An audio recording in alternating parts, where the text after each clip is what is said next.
I'm the last one on the hot seat this morning. All right. Do it. So I know that we've been talking a lot about 2242, and that second two in particular, like you're rocking it online. And so why don't you start telling us, like, what's your go-to strategy? What's your first thing you do? Well, if any of you follow me out there, you know that I'm a selfie goddess. I just love taking pictures of myself, and I that sounds so bad. You have to get past feeling like, oh my gosh, if I take pictures of myself, people are going to think I'm stuck up or conceited. That's not what it is. You have to think of it as building a personal lookbook.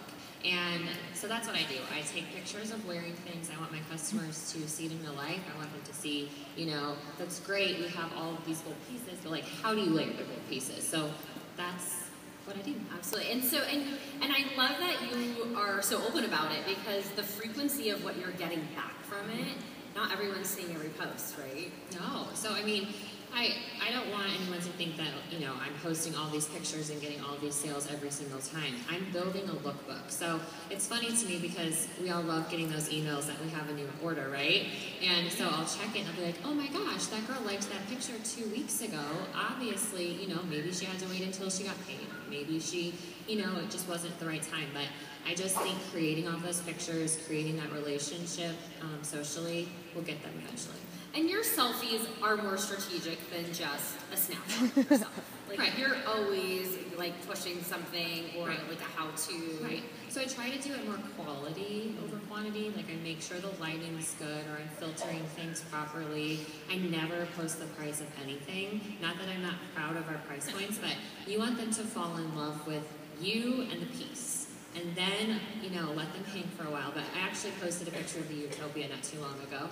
And I'm like, it's, you know, one of the higher, you know, pricier items on the line, but it's still beautiful. You can wear it in multiple ways. And she messaged me, and she's like, oh my gosh, I am not spending that. And I'm like, well, let's book a trunk show. So July 31st, I'm going to her house, and she's getting it for free. There you go.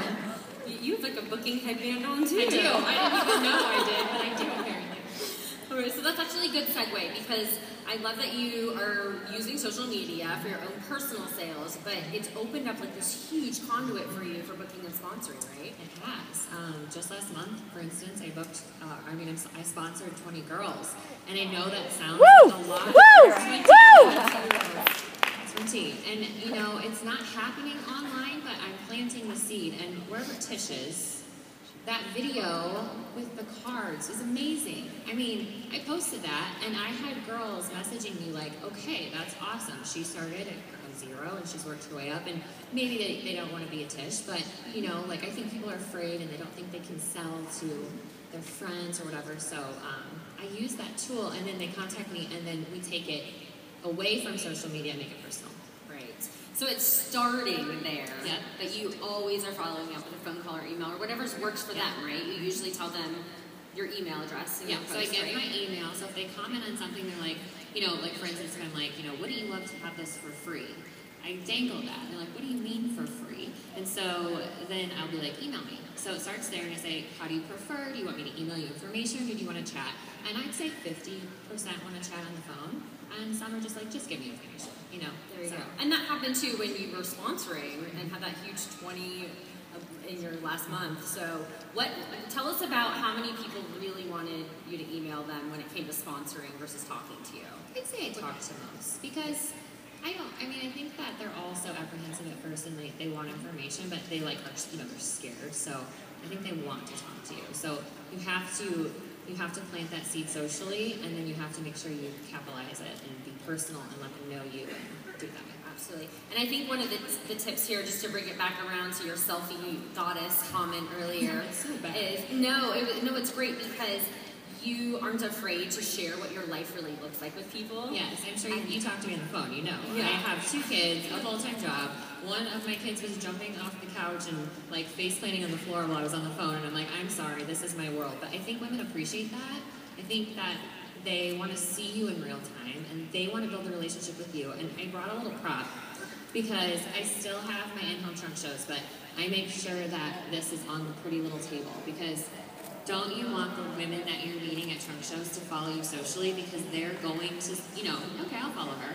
and then they're going to go find you wearing things, and then they're going to book treasures. Absolutely. So I love it because it's like this big circular cycle for you. So you're planting seeds online, you're following up personally, and you're booking the shows, and you're sponsoring, and then you're still holding your 3-4 trunk shows a month diligently, and then you're driving them back to your social media channels, and you're finding online outside orders from them. Yeah. And I love it because it's just like this one big cycle. And they identified with you. I know you had personally told me that of those 20 that you sponsored in June, quite a few of them commented to Jenna that I love following you because I can see that your life is kind of crazy like mine. Yeah. And they identified with you. So I haven't let them follow me on Snapchat, which can kind of be scary because they really get to see my real life there. So. Well, it's working because you're relatable to them, so keep doing what you're doing. All right, so any final tips, big words of wisdom? I would just say, try, if you don't feel comfortable doing, the selfies, this is like a sisterhood. So repost things that you see that you like, that mean something to you and your customers, but don't get discouraged because this is, definitely not a race. Like, we have to get there and build your little lookbooks, and it will pay off. You have to start somewhere, and it will build. So going back to the hashtags, love the hashtags too. There you go. Well, thank you so much, ladies, for all your words of wisdom. Let's